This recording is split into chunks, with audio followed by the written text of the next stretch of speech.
الشيطان الرجيم. بسم الله الرحمن الرحيم.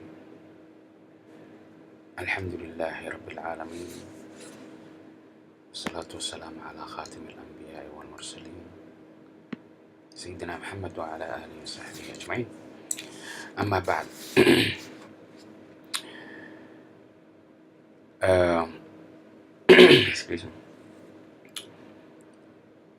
webka aan wax ka baranayna waa maaragtay Madina Arabic.com. my YouTube waxa waaye maaragtay logo yare one. My Facebook is my Facebook group tafsiirka quraanka. qolka quraankana adminkan ka mid ahay, so waa igala soo xiriirta meelaha maaragtay insha Allah. Okay, maanta lesson afraad baan wali ku jirnaa, qaybtii afraad aad bay u dheer tahay. hoos casharo badan baa ku yaala. idinka xalasteeda ma dhahay, waa idinla dulmaraya insha Allah. tani hadda saas haddaan isbedelaa insha Allah. Step by step, tallaabo waa idinla dulmaraya insha Allah. Okay, cashirkeena bilaabanayna insha Allah. maanta waxaan baranaynaa adaatul istifhaam, su'aalo isfaham keenaya oo isku fahamtiin. su'aalaha habka lagu bilaabo oo kale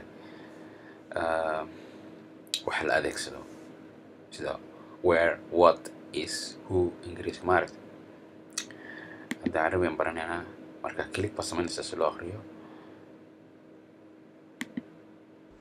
أين I hope inuu akhriyo headphonekii uma jiraan. ayna waaye, ayna waa where, xagee waa macnaheeda, xagee. ayna click baa ku samaynaysa oo ku akrinaa insha Allah. ayna u akhriyaay kan yidno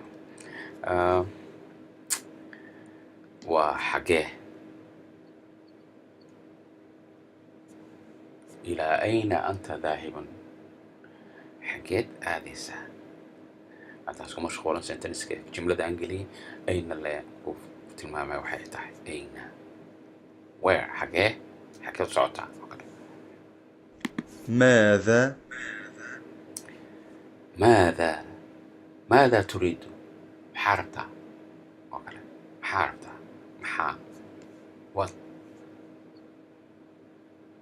jumladii in la geliyay waxa waa soo socda, waa imaanana insha Allah.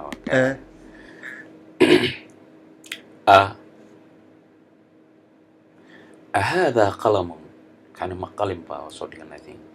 is this a pen oo kale. taas forget about English. dadka Ingiriiska yaqaan la saacidaysaa, because luqad kale haddaad taqaanid, luqad haddaad baranaysa kale ayadoo ku salaynaysaa ku turjumi kartaa maaragtay, ku sahlaan. من هو وكما من هذا يا واي كان. waxaa loo isticmaalaa bini aadamka sida hore usoo sheegay. xayawaanka iyo waxaa nooleen looma isticmaalo. okay, afartaan kusoo koobaynaa keliya maanta. screen intaas unbaa soo gashay maaragtay, screen recording aan softwarekan ku duubayo. casharada xigana insha Allah maalmaha xigaan dhamaystirana. casharo badan baa hoos ku qoran. intaasaan kusoo gabagabeynaya. I think billahi tawfiiq. Assalaamu calaykum waraxmatullaahi wabarakaatuh.